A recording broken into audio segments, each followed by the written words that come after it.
Dear students, welcome to official YouTube channel of ASSMS IOIT.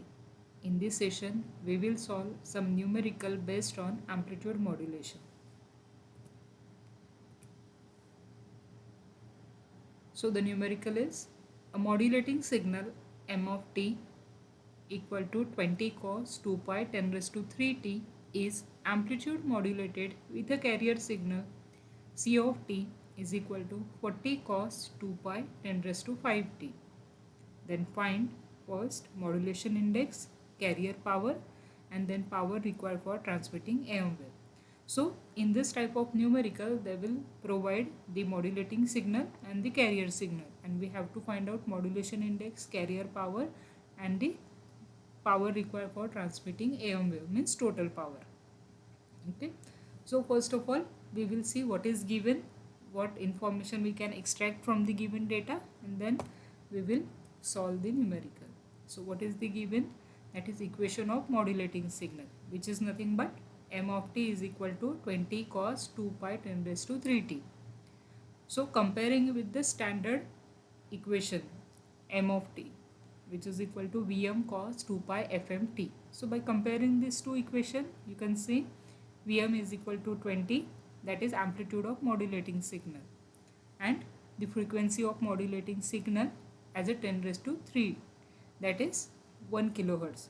So the amplitude of modulating signal is 20 and the frequency of modulating signal as a 1 kilohertz. Then again in the numerical, second given equation is carrier signal equation. So C of t is equal to 40 cos 2 pi 10 raised to 5t.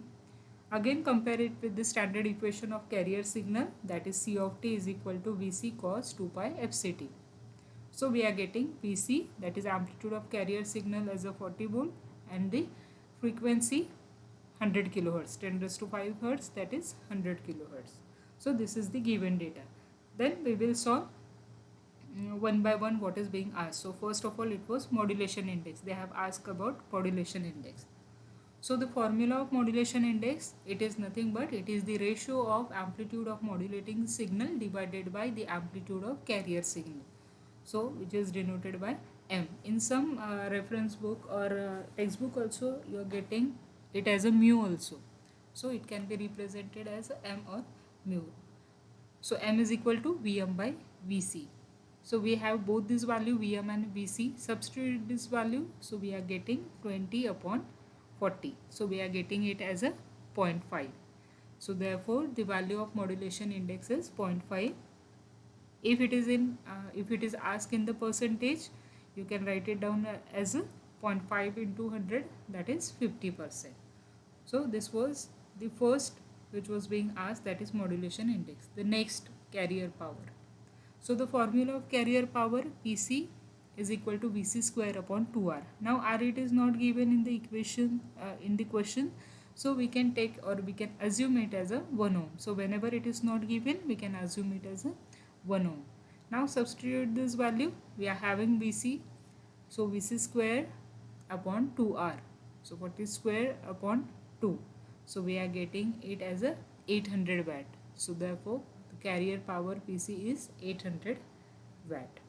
So the power required for transmitting M wave, Pt is equal to Pc 1 plus m square by 2. So this is the equation of total power. Pt is equal to, where T representing the total power to transmit AM signal, Pc in bracket 1 plus m square upon 2, where m is the modulation index. Now we have all these value. So substitute this value. So we are getting Pt is equal to 800 1 plus 0.5 square upon 2. 0.5 is the modulation index. So by solving this, we are getting Pt as a 900 watt. So the total power required for transmitting M wave is 900 watt. Okay. So in this type of numerical, when the modulating signal and the carrier signal is given, compare it with the standard equation, find out what is the value of Vm and Vc, and then first of all find out modulation index, then carrier power, and then we can find out total power required for transmitting AM signal. Thank you.